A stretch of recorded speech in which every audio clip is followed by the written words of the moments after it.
In this episode, we're going to wrap up the story of Noah. I'm going to try to keep it kind of short and sweet. I think a lot of the details we've put out there, but now I think really all that's left is sort of to explain how the Akkadian Empire rose and fell, and to see another way to read the traditional story of Noah's Ark. I'd like to start by reading chapter 7. So far, we've gotten through chapter 6, but chapter 7 is the part where they get on the boat and the water actually comes. So let's read that and we'll go from there. Then the Lord said to Noah, "Come into the ark, you and all your household, because I have seen that you are righteous before me in this generation. You shall take with you 7 of each clean animal, a male and his female, 2 each of animals that are unclean, a male and his female, also 7 each of birds of the air, male and female, to keep the species alive on the face of all the earth. For after 7 more days I will cause it to rain on the earth 40 days and 40 nights, and I will destroy from the face of the earth all living things that I have made." And Noah did according to all the Lord had commanded him. And Noah was 600 years old when the flood waters were on the earth. So Noah with his sons, his wife, and his sons' wives went into the ark because of the waters of the flood, of clean animals, of animals that are unclean, of birds, and of everything that creeps on the earth. 2 by 2 they went into the ark to Noah, male and female, as God had commanded Noah. And it came to pass after 7 days that the waters of the flood were on the earth. In the 600th year of Noah's life, in the 2nd month, the 17th day of the month, on that day all the fountains of the great deep were broken up, and the windows of heaven were opened, and the rain was on the earth 40 days and 40 nights.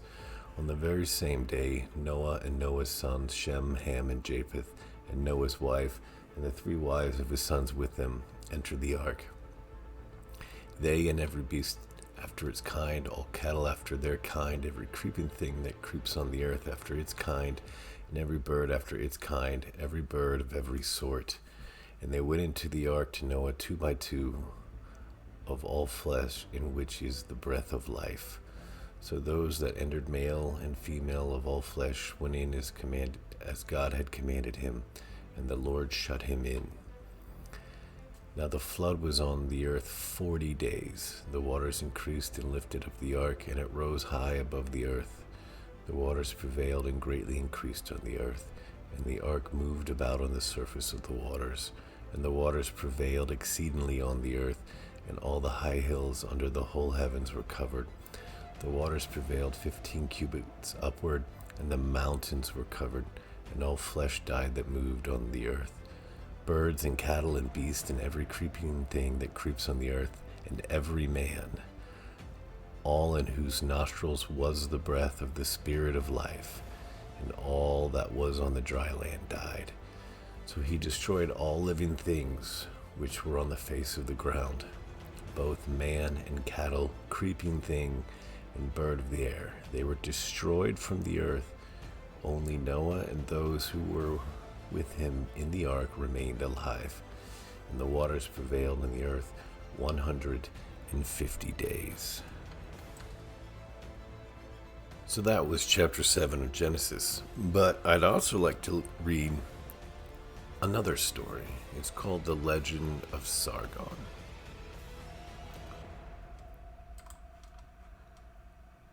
And this comes from a tablet they found, so it's fairly well known among ancient Mesopotamian scholars. The Legend of Sargon. Sargon, the mighty king of a god I am. My mother was a changeling, my father I knew not. The brothers of my father loved the hills. My city is Azupuranu, which is situated on the banks of the Euphrates. My changeling mother convinced me in secret she bore me. She set me in a basket of rushes. With bitumen she sealed my lid. She cast me into the river, which rose not over me. The river bore me up and carried me to Aki, the drawer of water. Aki, the drawer of water, lifted me up out as he dipped his ewer. Aki, the drawer of water, took me as his son and reared me. Aki, the drawer of water, appointed me as his gardener. While I was a gardener, Ishtar granted me her love, and for blank years I exercised kingship. The black-headed people ruled, I governed. Mighty mountains with chip axes of bronze I conquered. The upper ranges I scaled, the lower ranges I traversed. The sea lands 3 times I circled. Dillim my hand captured. To the great Dur I went up. I altered him. Whatever king may come up after me, let him rule, let him govern the black-headed people. Let him conquer mighty mountains with chip axes of bronze. Let him scale the upper ranges. Let him traverse the lower ranges. Let him circle the sea lands 3 times. Dillim let his hand capture. Let him go up to the great Dur, and from my city, a god.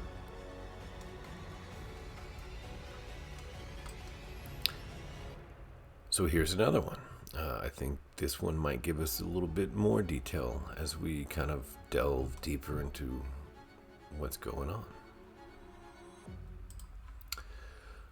Sargon, king of Akkad, reigned from 2334 BC to 2279 BC. From humble beginnings, he rose to great power, conquering Mesopotamia and parts of Iran, Turkey, and Syria. Not only did he found an empire, but he kept it operating smoothly with the innovative use at the time of Akkadian bureaucrats installed in every conquered city.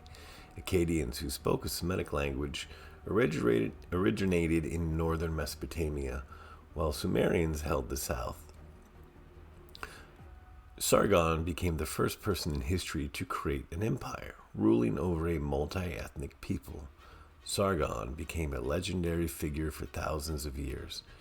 Mesopotamians told heroic, epic tales of Sargon the Great in the Akkadian Golden Age. Sargon was born to an unknown mother and father, but in his purported biography, Sargon describes his mother as a temple priestess, perhaps one of the order of the sacred prostitutes. His mother, unable to keep the infant, put him in a reed basket in the Euphrates and sent it down the river.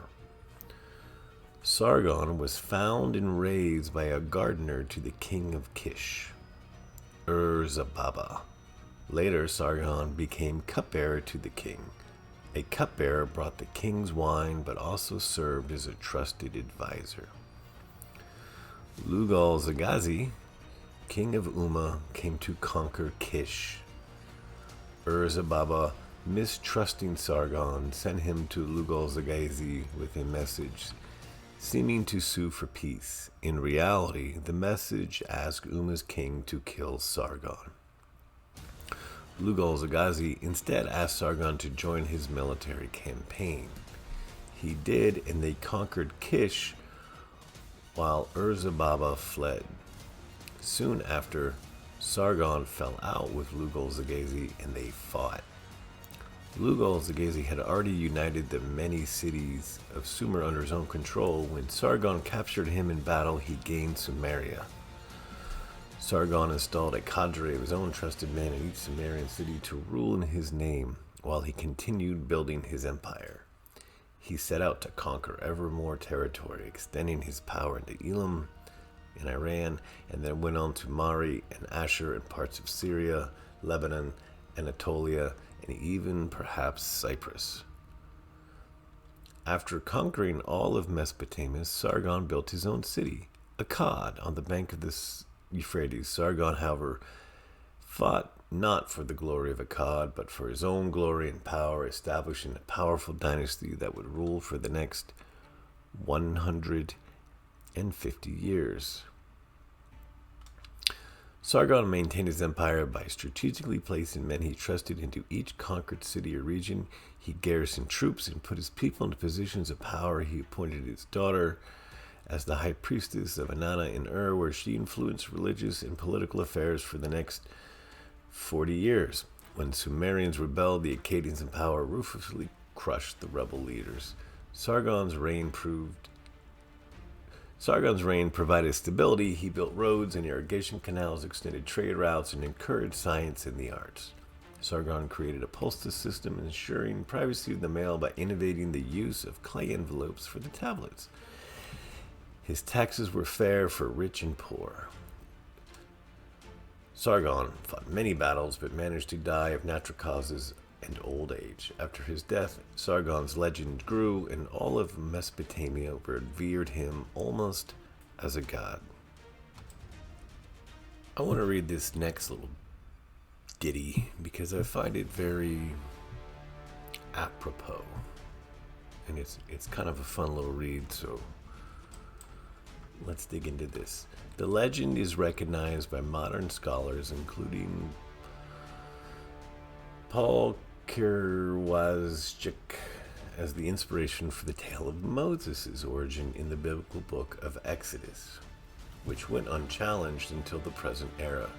Many people around the world today accept the story of Moses and the bulrushes and the Egyptian princes as truth, and this is how Sargon's legend would have been received by the people of ancient Mesopotamia. Whoever he may actually have been, it certainly did not hurt his cause to be known as the orphan son of a priestess instead of a privileged heir to a throne. And now I want to kind of go backwards as we go forwards, and we had sort of just left the character of Lugal Zagazi just sort of hanging out there. I'd given some hints as to what might have happened in the future, but let's kind of pick up a story where it starts with Lugal Zagazi and it ends with Sargon of Akkad. After settling matters in Sumer, Lugal Zagazi turned his attention to foreign lands. He went on to conquer Akkad, Sumer's neighbor to the northwest. In doing so, he became the king of Kish, the traditional title for any king who ruled all of Sumer and Akkad. Although he is not named as such in any surviving documents, he also conquered Elam, Sumer's neighbor to the northeast. He later conquered parts of Syria. Lugal Zagazi could therefore claim he ruled the world from the upper sea to the lower sea. It's been suggested he didn't actually rule these territories, but only successfully raided them. Maybe this is true. Perhaps he was only just beginning to build an empire before his death.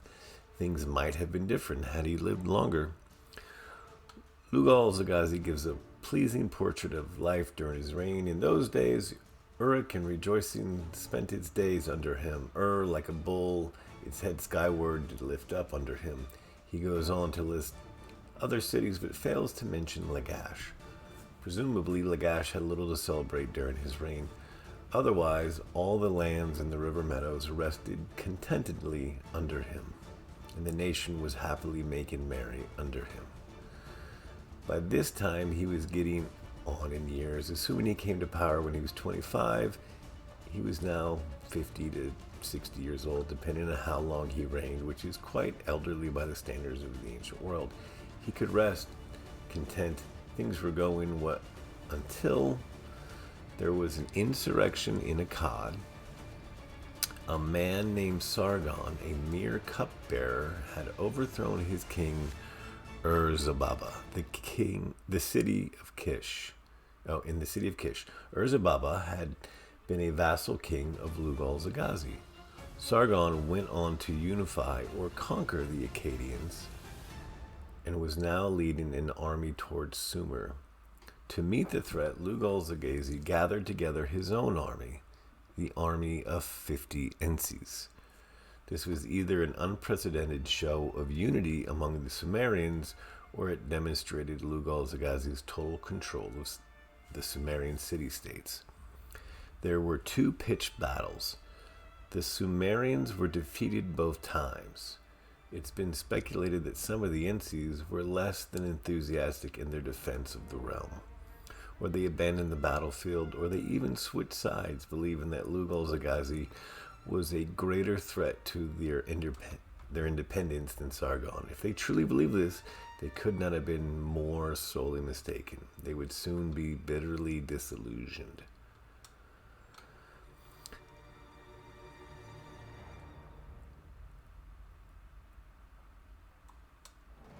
And this is apart from somebody else that this man is referencing. And I'll just kind of skip down to here.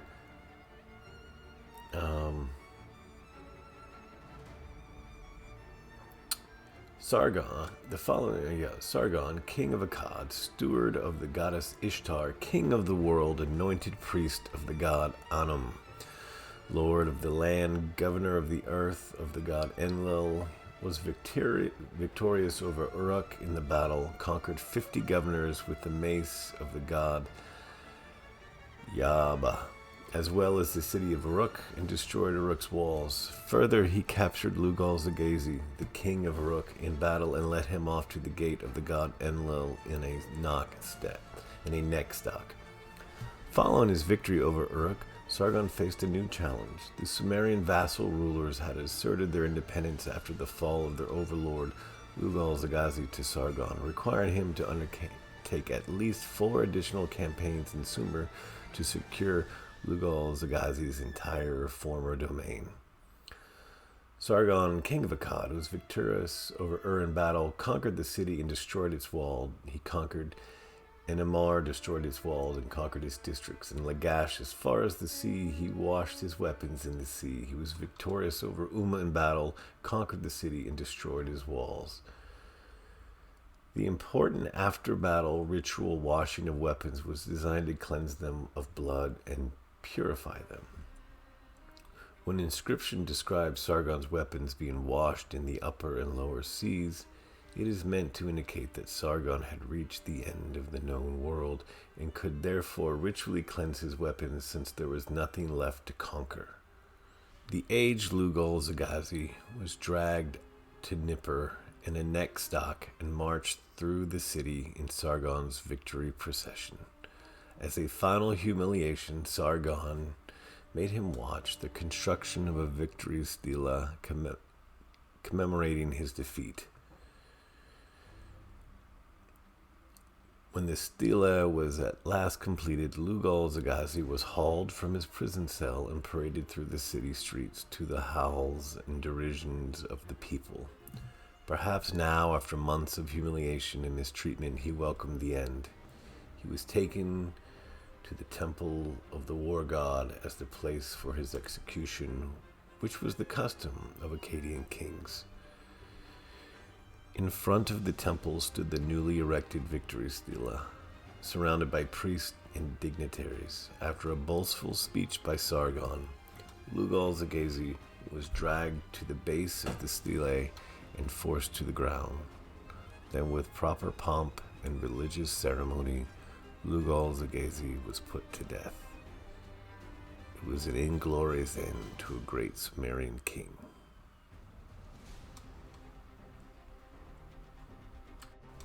So here's another one, and it's just kind of going over what the name Sargon means, because, again, we're kind of fascinated by name meanings. And they are basically saying that the first element of the name is Saru, for king. The second element is the verb kinum, to confirm, establish, meaning the king has established stability, or he, the god, has established the king. Such a name would, however, be unusual. Other names can always include both a subject and an object. There is some debate over whether the name was an adopted regal name or a birth name.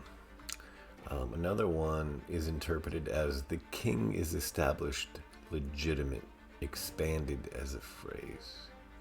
Sarum Kiyom. I find it interesting that his name could mean the king has established stability.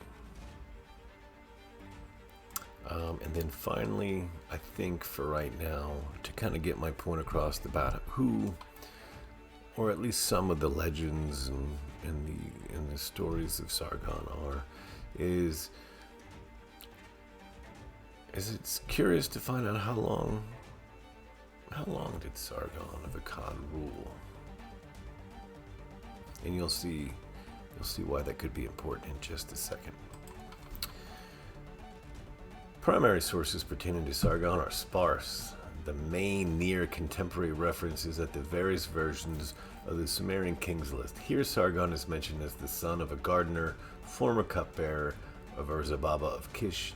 He usurped the kingship from Lugal-Zagazi of Uruk and took it to his own city of Akkad. The later Widener Chronicle has Sargon ruling directly after Urzababa and does not mention Lugal-Zagazi. Various copies of the King's List give the duration of his reign as either 40 or 54 to 56 years. Only a few contemporary inscriptions relating to Sargon exist, though there are a number of old Babylonian period texts that purport to be copies of earlier inscriptions of Sargon.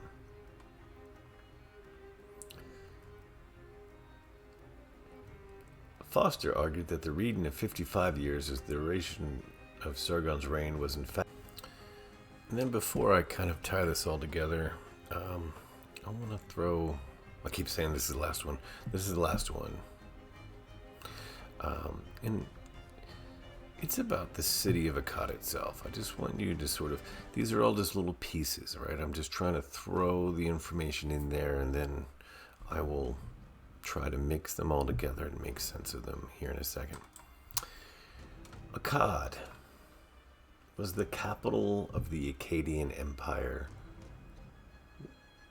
which was a dominant political force in Mesopotamia during a period of about 150 years. Remember that. In the last third of the third millennium BC.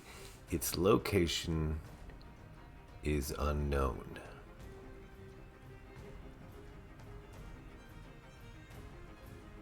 Its location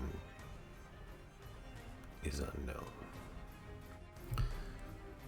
So, if you've been watching all of these from Cain and Abel until now, I've been painting a picture of greed, power struggles, a bureaucratic versus the shepherds, the corruption of the system, the oppression of the people.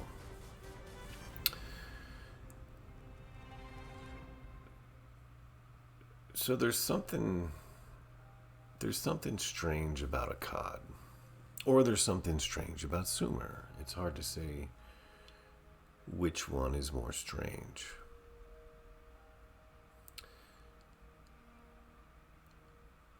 And let me just show you one more thing. Now, this is a simple Reddit post that I stumbled across, and it's not intended to be anything other than an interesting question that I myself began to pose. The more I tried to make sense and put things into boxes and make this like a rational story, the more things didn't add up.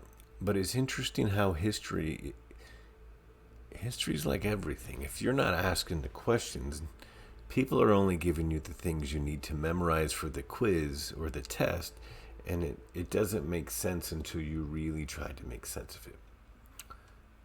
Where the hell did the Akkadians actually come from, this man posits? Prior to around 2350 BC, Mesopotamia was dominated by Sumerian-speaking people Then Sargon of Akkad just burst onto the scene, conquered the entire area, and began spreading Akkadian customs and language everywhere.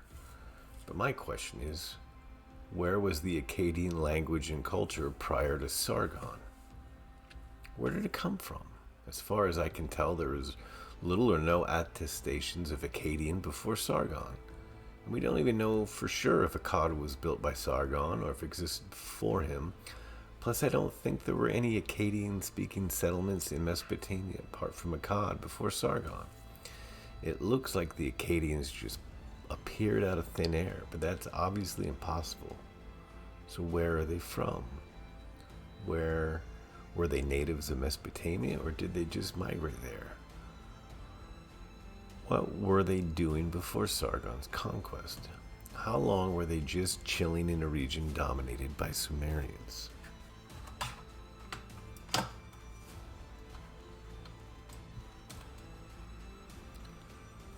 The name Akkad was taken from the city of Agad, which was founded by the Semitic conqueror Sargon about 2300 BC. Sargon united the various city-states in the region and extended his rule to encompass much of Mesopotamia.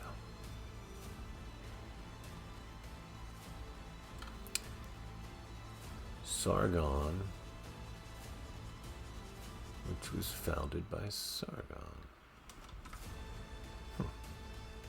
If you just start looking up how did the people of Akkad even begin, and you start to get weird circular answers. Akkad was the seat of the Akkadian Empire. Oh, okay. How did they build their capital? They built their capital when they conquered people.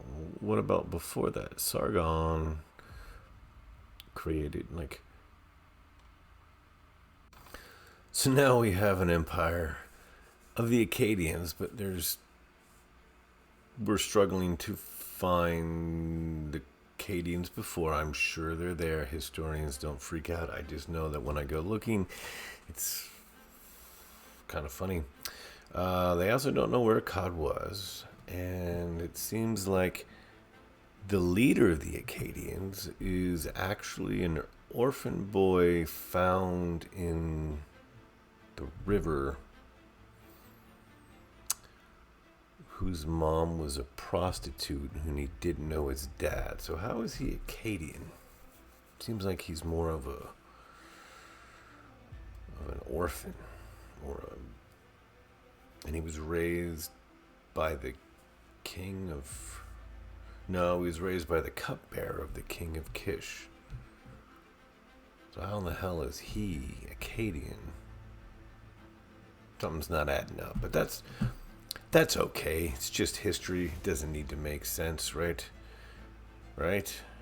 It's the Bible that's stupid. And then one more thing that really, I don't even know. I don't even really have answers for these. I'm only here trying to decipher the Bible. I can't decipher everything. I can only do one thing poorly, not two things. So I'm posing to you the Akkadian problem, but there's also another thing called the Sumerian problem, and one of the biggest debates in ancient history is, did Sumer exist? And why does a language exist that has no parent and no children after it? It's just this lone language all by itself. At least Akkadian, by God, is Semitic. So you can follow Semitic. In fact, Akkadian kind of overtook Sumerian, which just sort of shows up out of nowhere. And then you begin to have the issue of, are the Sumerians clearly distinct from the Akkadians? Their language is distinct, the writing is distinct, the words are similar but distinct.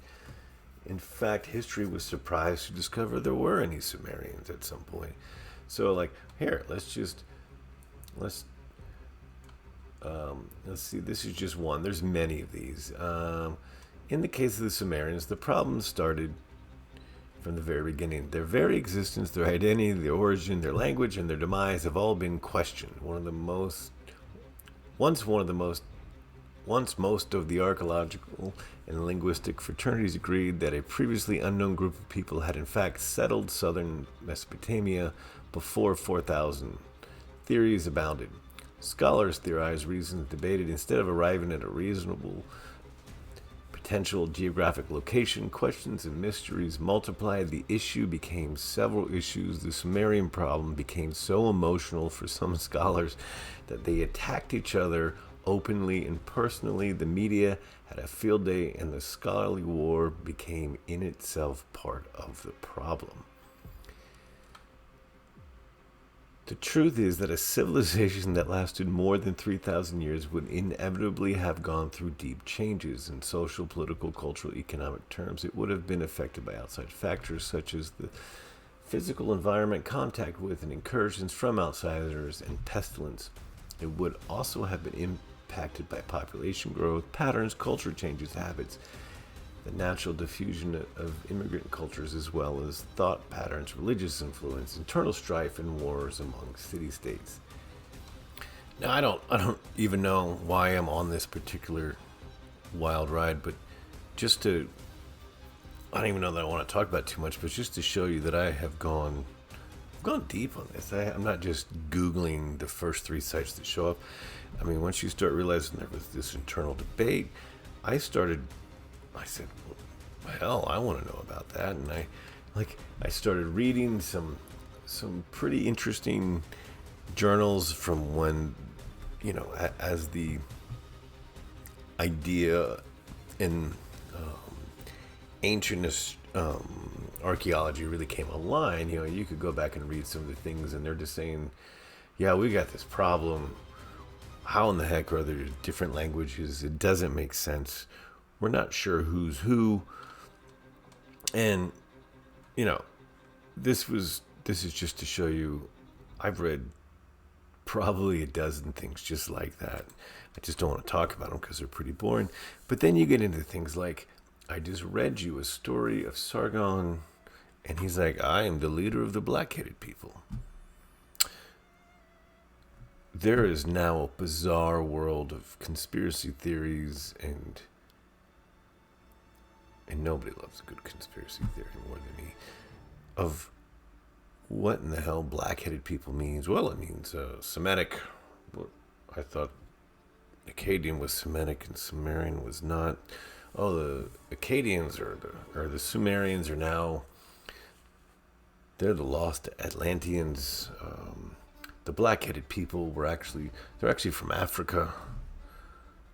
Everything was started by black Africans. Well, no, the Sumerians are a super Aryan white race. You can just look.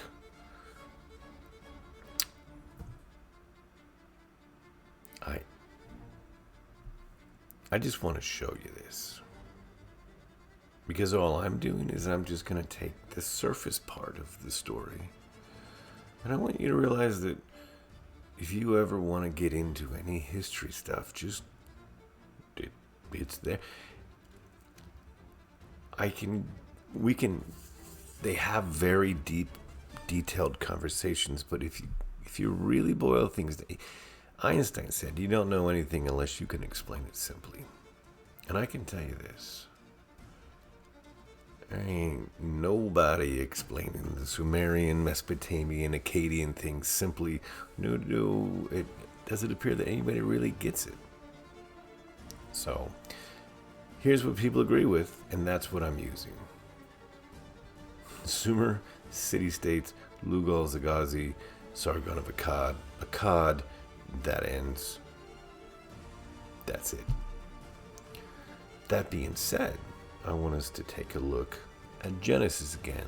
So even though I've taken us to a strange place, for whatever reason I took us there, a lot of it may be subconscious programming. A lot of what I read threw imagery at you. There was a lot of water There's a lot of water references in the story of Akkad. A lot. That have nothing before the Bible, just Akkad. You need to hear those. There's a lot of talk of Semites and Shem, and you need to hear that. There's a strange disconnect in Sumer of the elites from the people. And Sargon, to his credit, now some of these articles you can read are saying he only did this to convince the people and he wasn't any better than anybody else. And he invented his entire history. But he understood. And yeah, because how did this gardener, or how did this cupbearer suddenly, why would his king want him dead? He joins Lugal-Zagazi, double crosses him, and then defeats him in battle. I'm a little confused here because, well, actually, the story is he was the hand of the king of Kish. But then Lugal-Zagazi decided to overtake Kish, right? It was on his list of things that needed conquering. So he came to the city, and when he did, he sent Sargon as a messenger to Lugal-Zagazi. And he said, here, give this to this guy. It's gonna be some kind of peace terms. But it turned out to be a letter that said, kill Sargon. But somehow, Lugal-Zagazi and Sargon in some WWE double-cross move join forces, destroy the king of Kish, and then they double-cross the double-cross, and then Sargon defeats twice. Mr. Cupbearer defeats twice a man who's held for a generation the entire Sumerian world. And this unknown nobody defeats the king with, not only did he defeat him, he defeated the Lugal-Zagazi and his army he called the Army of the 50 Enses.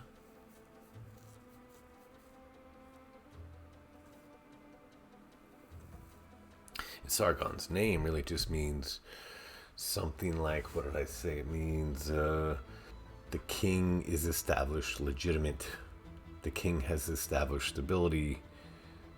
The god has established the king. So something like that is even what the name Sargon means. So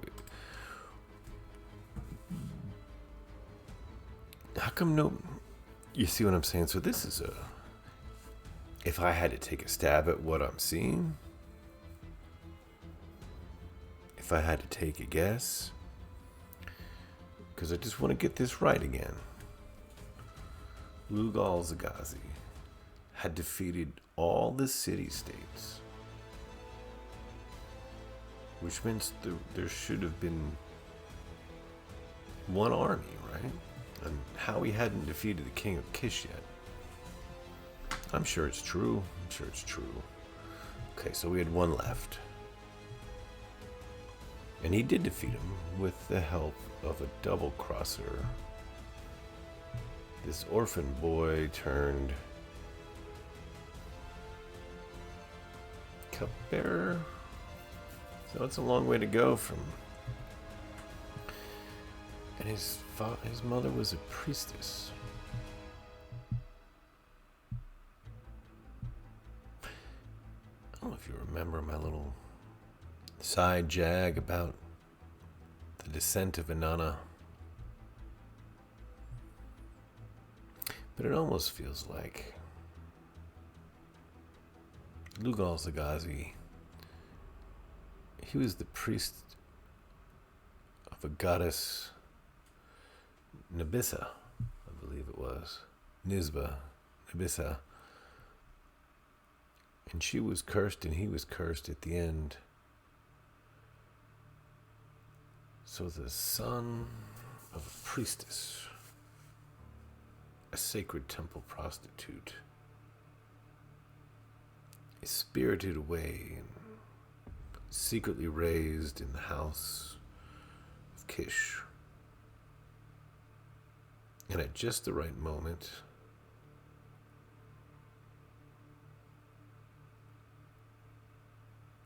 somehow he's in a position to be in a position in a world where you don't get in a position without being in a position. You follow me? And when he goes to war against this great, we'll call him tyrant, because I want to, because it makes my story feel good, is 50 NC with Lugal Zagazi, and yet Sargon defeats every army? Who exactly would he be using? These Akkadians that he doesn't know and we can't find, and he built their city so it's not them, and he made up the name Akkad so that it sounded like I have established the right to rule, something like that. So, but there are, in fact, two groups of people with two different languages that seem to inhabit simultaneously, and that's what that Reddit article, if you went on to actually read what the experts were. Well, actually, it's hard to distinguish between the two. They're so intermingled. So it's just a guess, but if I had to guess, we're talking about, and it does use the word where he was popular among the lower classes. So we're looking at a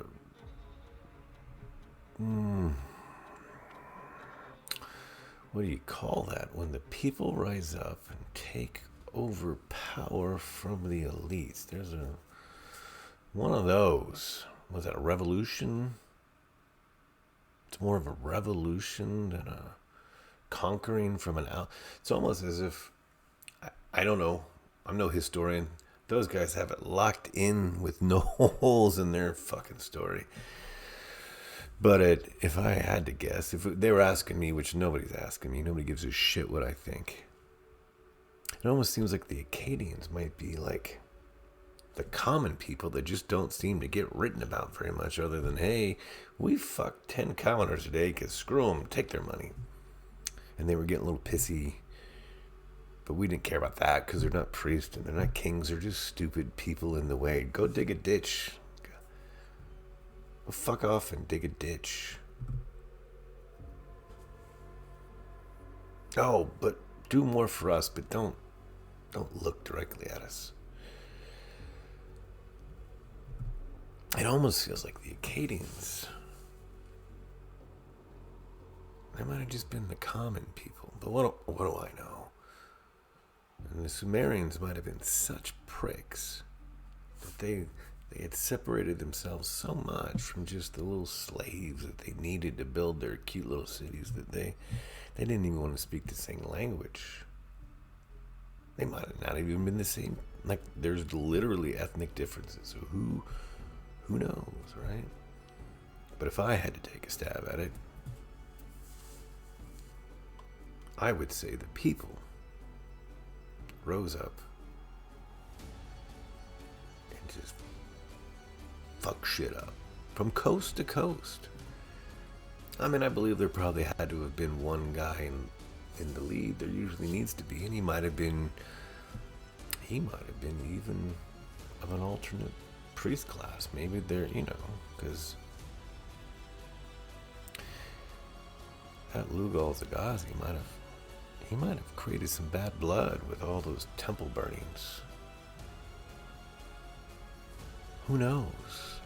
There could have been some rather powerful people fomenting a revolt in his very midst while he was just counting his stacks. What does the Bible say? I need to go back to Genesis. I'm a little rusty here, so let's take a look again. Boy, I got so many things open. Here we go.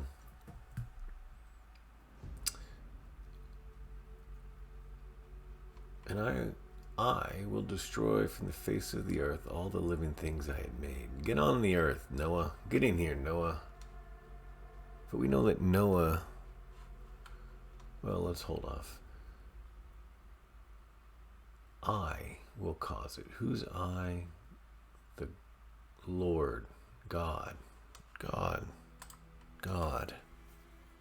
God. I feel like I made a video a while back about God. What did we say God meant? The spirit of humanity. And we reference the wrath of God, and how every now and then the wrath of God, in this case we've been told it was a flood and there's a boat, but there's no word for boat, but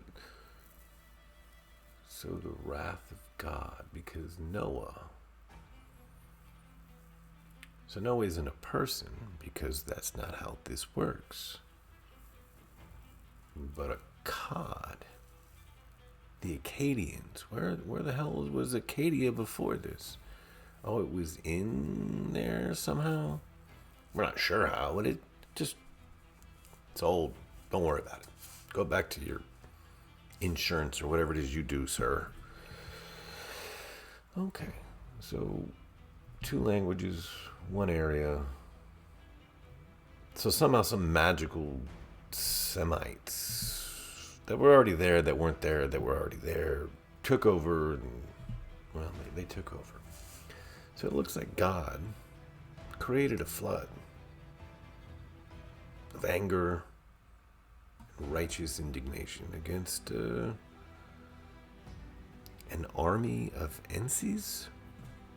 Couldn't have put it better myself, could I? I'm just curious, how long did this flood, like the rain, when the what does it say? That I will cause it to rain on the earth 40 days and 40 nights, and I will destroy from the face of the earth all the things I have made, blah, blah, blah. So Noah went into oh, that's right, we said that was the covering, the chest, and they brought in all the people, that they were going to kill all the countries. Okay, and then in the 600 here, oh, the fountains of the deep were broken up. Well, that's a groundswell, I believe. Groundswell, right? That's when the ground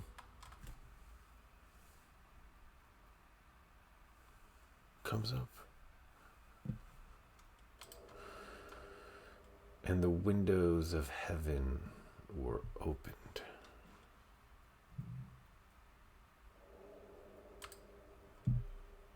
So you tore open, and you came up and you tore open.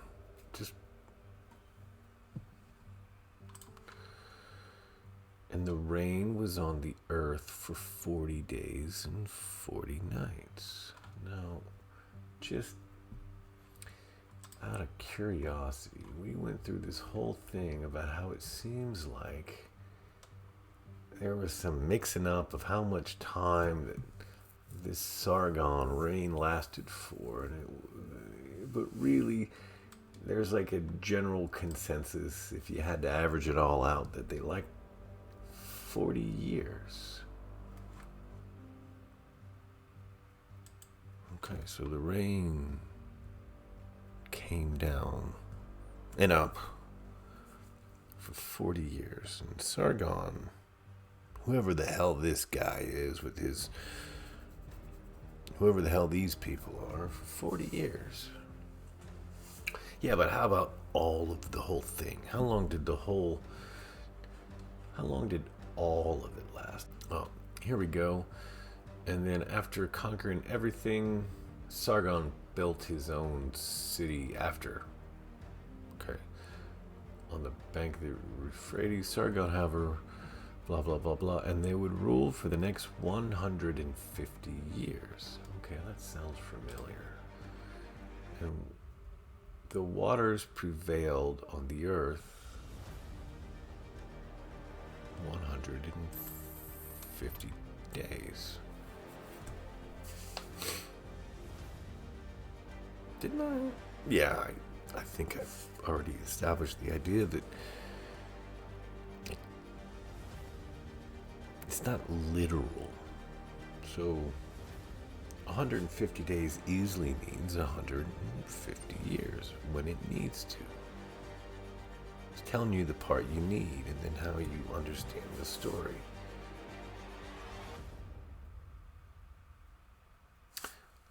So let's look one more time.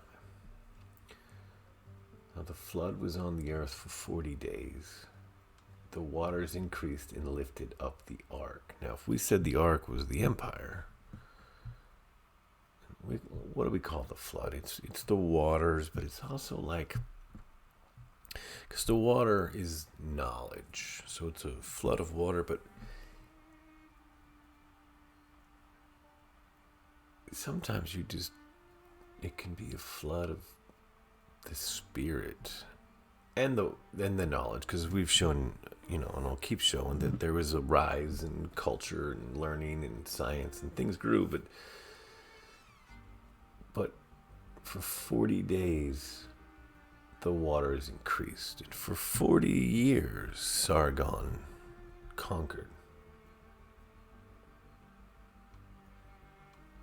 and the waters prevailed 15 cubits upward, and the mountains were covered. And I feel like I've said the mountains represent the high places. The people that were at the heights are now covered in this new water. And all flesh died that moved on the earth. And flesh are countries, and all the countries died. Because it's the country who has the breath of the spirit of life. Remember, God gathered the dust and then breathed the spirit of life into them.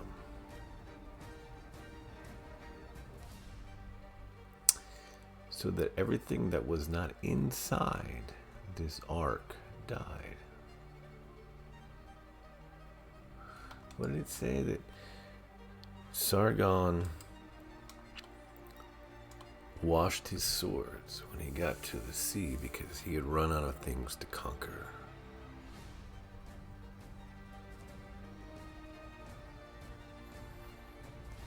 Because God, the spirit of humanity, said, I am going to destroy this place.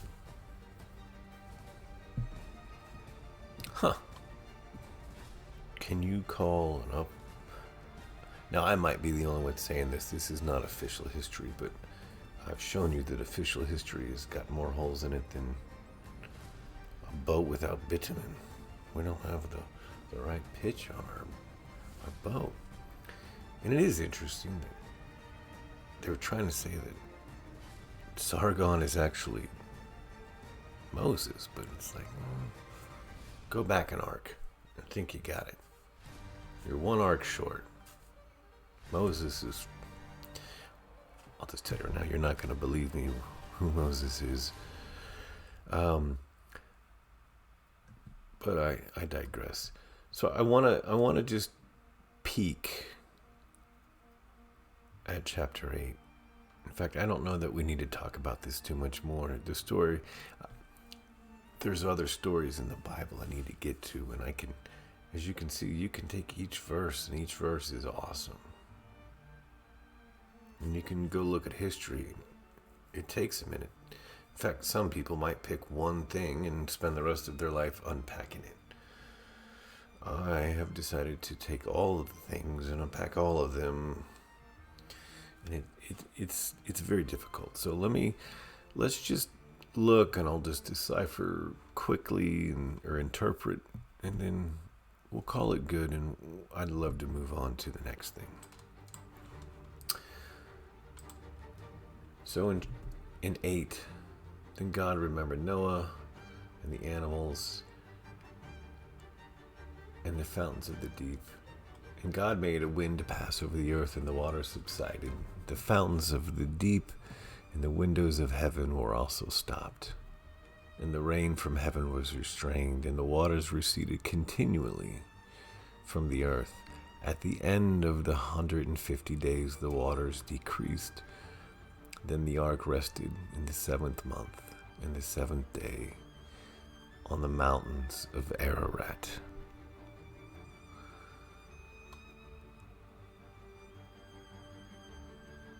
And in the 10th month of the 1st day of the month, the tops of the mountains were seen. Now I just want to... There's so much happening. I almost have to do another video, but I don't want to do it. So let's just say here's what's happening. The empire rises, it reaches its peak, and then the waters start to recede. You begin to see the mountains.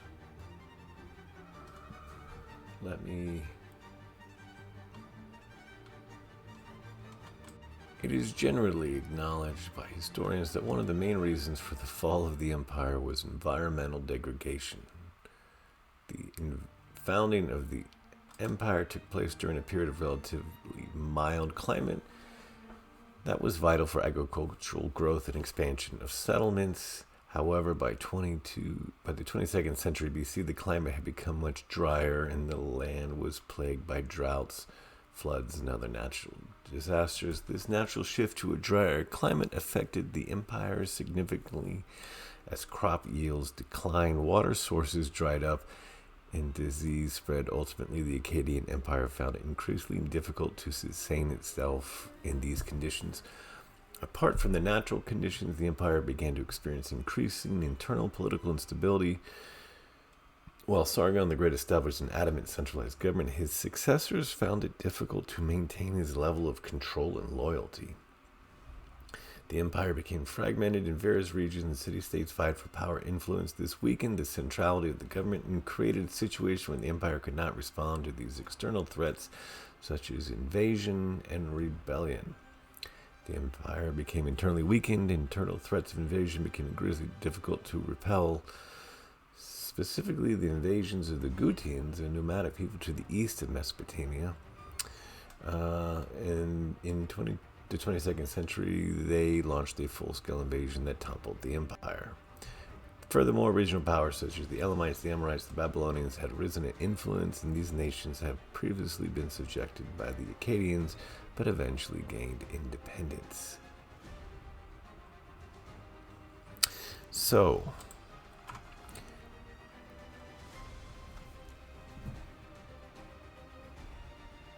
the waters began to lower and the mountains began. In fact, how does it put? Let's look exactly what it says. It says at the end of the waters decreased, and apparently literally decreased, but we're not going down that road. And on the 1st day of the month, the tops of the mountains were seen. And then it goes to this point where it tells a story where Noah releases a dove 3 times, and he releases the raven, and at the end, he finally let out one more dove, and it did not come back to him anymore. And, just to stop beating around the bush, when you release a dove and it doesn't return, it means it's the end of peace. Party's over. And that is at the point, it's at the end of this 150 days, which is exactly the amount of years that the empire lasted. God said, hey, it's time for you to leave the ark with your children now. And multiply and subdue the earth. And we've always been taught that's the beginning of the story. But for Noah, that was the end of the story. The flood in the ark, and it's in the ark during the flood that God was with him. But then his time was up, the waters receded, and he was asked to leave.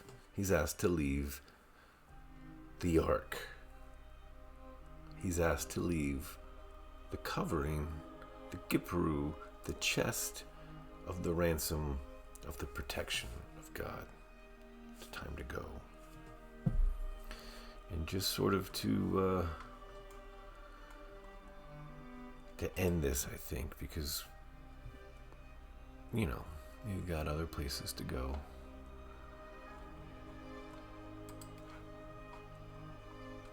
It's at the end. And Noah's talking to his son, and God said, here's the rainbow I set in the cloud, and it shall be the sign of the covenant between me and the earth. And it shall be when I bring cloud over the earth, that the rainbow shall be seen in the cloud. And I will remember my covenant, which is between me and you and every living creature of all flesh. The rainbow shall be in the cloud, and I will look on it to remember the everlasting covenant between God and every living creature of all flesh that is on the earth. And God said to Noah, this is the sign of the covenant which I have established between me and all flesh that is on the earth.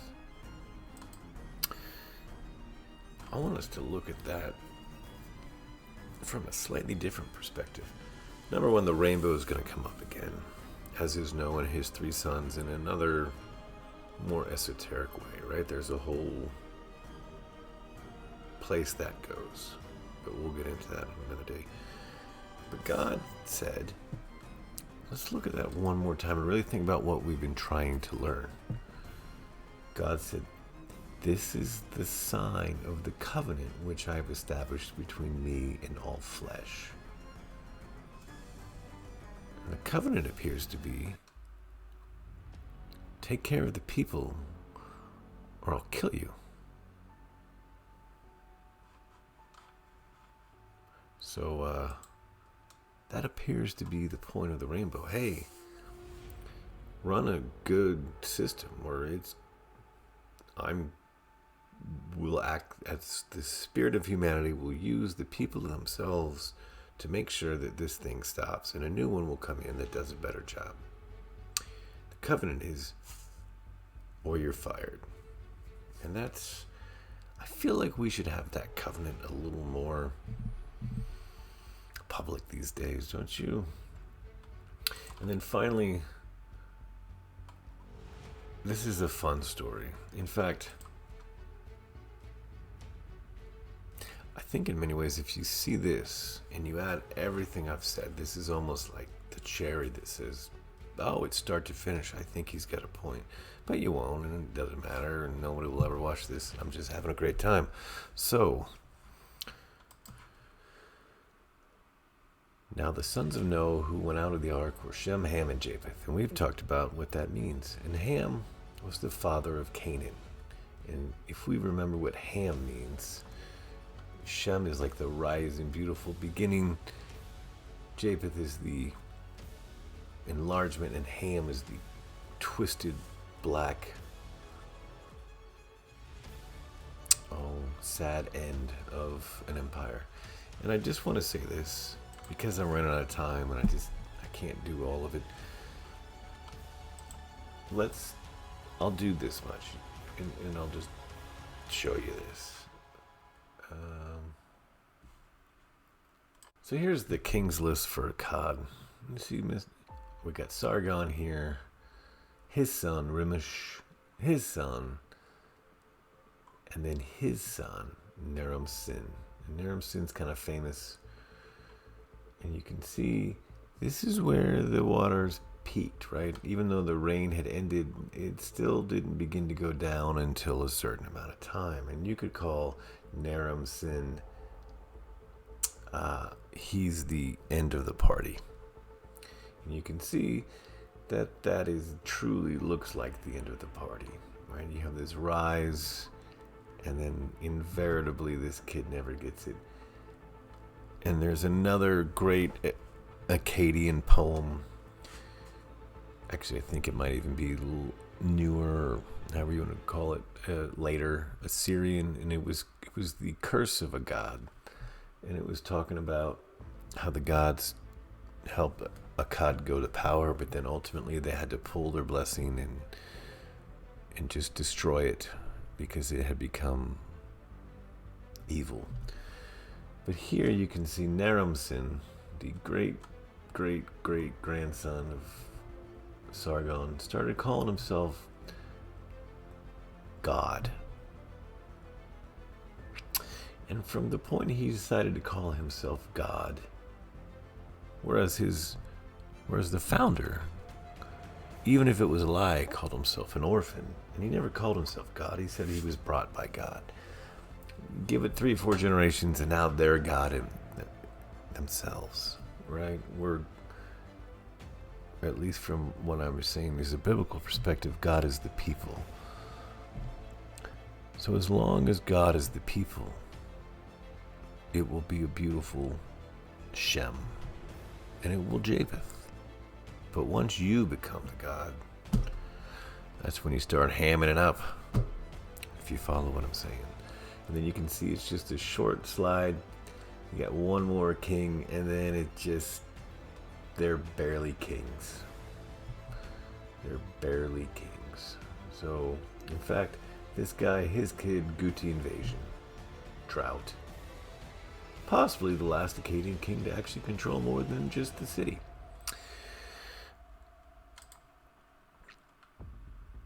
Right, so this, going back to this story. So the sons who were out of the ark, Shem, Ham, and Japheth. Oh. Now the sons of Noah who went out of the ark were Shem, Ham, and Japheth. And Ham was the father of Canaan. These were the sons of Noah. These 3 were the sons of Noah, and from these the whole earth was populated. And Noah began to be a farmer, and he planted a vineyard. Then he drank of the wine and was drunk and became uncovered in his tent. And Ham, the father of Canaan, saw the nakedness of his father and told his 2 brothers outside. But Shem and Japheth took a garment, laid it on their shoulders, both their shoulders, and went in backwards and covered the nakedness of their father. Their faces were turned away, and they did not see their father's nakedness. So Noah awoke from his wine and knew what his younger son had done to him. Then he said, "Cursed be Canaan, a servant of servants he shall be to his brethren." But let's just focus on this. And Noah began to be a farmer, and he planted a vineyard. Then he drank the wine and was drunk and became uncovered in his tent.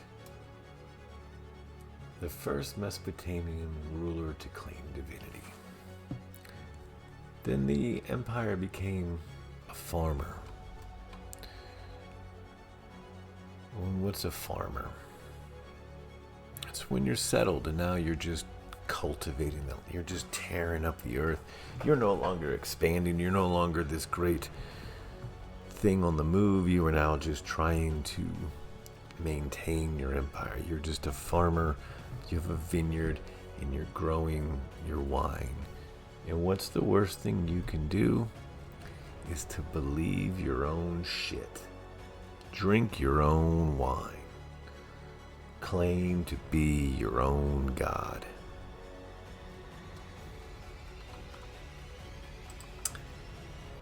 And he drank the wine and was drunk and became uncovered in his tent. He became uncovered in his tent. He lost the right to be the king. He became uncovered and naked. And I want us to look at one last thing. Because I said there's a lot of visuals and there's a lot of names. I had said sometimes you have to go look visually at what the story is describing. Now, if I had gotten drunk and lay naked in my tent, where's the part of that would cause his brothers to be ashamed and walking backwards? What's the thing you're looking at on a naked man in his tent? Now, I originally had described this as kind of a hot dog, and that's true, but you could also describe this as another kind of wiener, if you will. Now, if you were asked to leave the empire, you're asked to leave, you've lost you started believing your own bullshit, you're calling yourself God, and the whole reason you even exist is because you were there to protect people that were being oppressed by people who were calling themselves God. So your need to exist is over at this point, right? And God's like, time to go, do better next time. So Canaan, let's see how this puts it. And Ham, the father of Canaan, saw the nakedness of his father, and he went and told his brothers. He saw that his brothers put something on their shoulder and walked in backwards.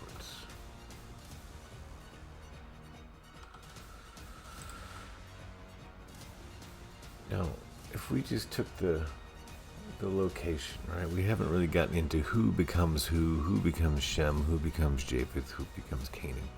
I can tell you that it's commonly understood that Canaan is Egypt, and would you believe it, Canaan or Ham is the father of this area, right? But I'll just use this. Ham is kind of generally understood to be from around here. Shem is genuinely understood to be somewhere in here, and Japheth is somewhere over here. What I'm saying is, Ham was in the tent, staring at his father's nakedness. But his brothers put a garment on and walked in backwards with their head turned as they covered this up. And if you see the Akkadian Empire at its end, at its last gasp, I wonder if I can find... Here, hold on 1 second. So as you begin to wrap up the Akkadian Empire, you can see the mountains beginning to appear. And where is Mount Ararat? Just out of curiosity, I know we sort of avoided that, but that's right here. Right, this was the furthest extent. The empire came to rest right here, and then the waters began to recede, and you can see that these people groups are beginning to rise. But Canaan was in the tent, but Shem and Japheth walked in backwards and put dear dad out of his misery, most likely in the form, see, and then of the Gutians. These mountainous people came down and ended Akkad. They covered with their own new garment, right? Because their father was no longer the king. And they covered his body and hid his shame. And the story of Noah ends as far as what we're doing here. It ends. And his 3 sons will pick this up, and they will begin to have children, and those children will be the new story. And it will move on from there. So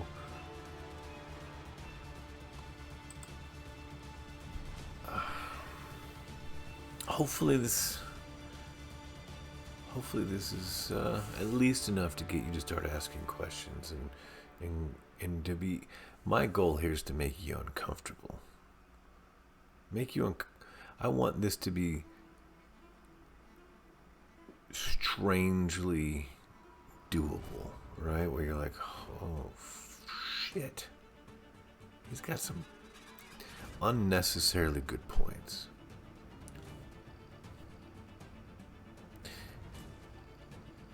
And I think what we'll do is we're gonna